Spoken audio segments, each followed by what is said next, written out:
Hello everybody. Well, I'll be dipped.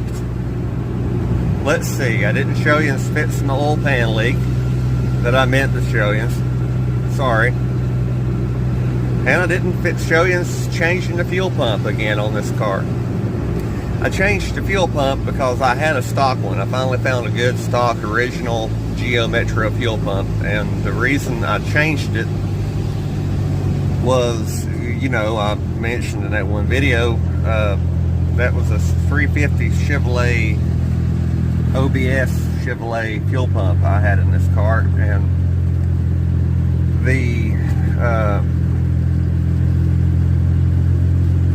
pressure was too high and the volume was too low, which meant that it flooded in lower RPM like this and ran out of gas wide open. So I drove it 3,000 miles like that, but it never did run right.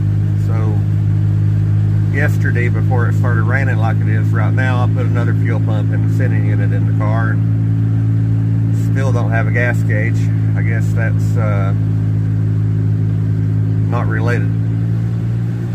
Either way, you know, I drove it 3,000 miles not knowing how much gas I had. All I have to do is fill this thing up, and every 200 miles put gas in it. That's pretty easy. So I just got done taking the oil pan off and scraping the rotten quart gasket off and siliconing it back and putting a new oil filter on it. Also changed the donut on the exhaust manifold. I don't know if you can see the smoke, but it's burning oil and anti-seize off the bolts. So that gasket, that leak's gone now, and the oil leak's fixed. We're running 530 Providence, whatever, it's that Rural King oil. And I don't see any leaks. So, yay. That was a engine that I put I know I mentioned it, but that was an engine that I put a head on. And the previous owner before me had put new pistons and rings in it. And, you know, it was rebuilt, but it was never rebuilt at the same time. And I was, how old was I? I'd have had to be 24 when I done that. So, I never had the oil pan off. It had an oil leak there from the very beginning. And at one time, the cam seal leaked, the valve cover leaked, and the original distributor leaked.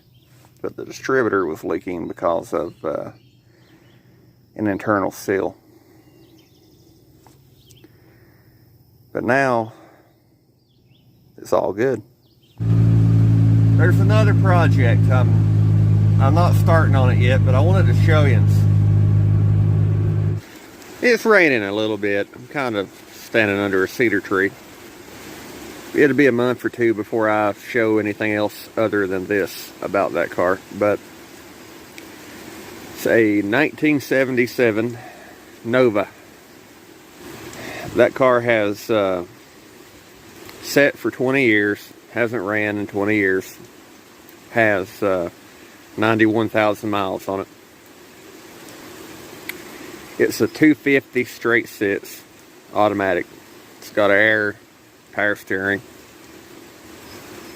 I don't know what all I'll end up showing when it comes to that car, but I do plan on making a will it run type video, and we might see how it runs and the transmission works and stuff like that.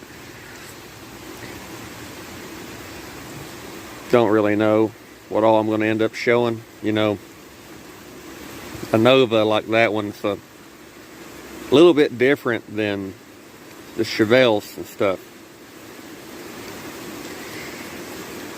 I wouldn't be me if I didn't make a comparison though. So when my 67 was wrecked and when the 70 was wrecked and stuff, that was within a 2-year period between 76 and 78 for both of those cars getting wrecked. And that car was brand new when those two Chevelles were wrecked. And I'm sure there were a dime a dozen, because even me being my age, I can remember, you know, quite a few Novas still being on the road. And that one's the only 250 6-cylinder one I can remember seeing, that model. You know, it's not a Chevelle or nothing, and it's, for that matter, it's not the blue 63 that I've been trying to get back running for 2 years on here. But, you know, it's different enough that I figure I needed to make a video about the car. So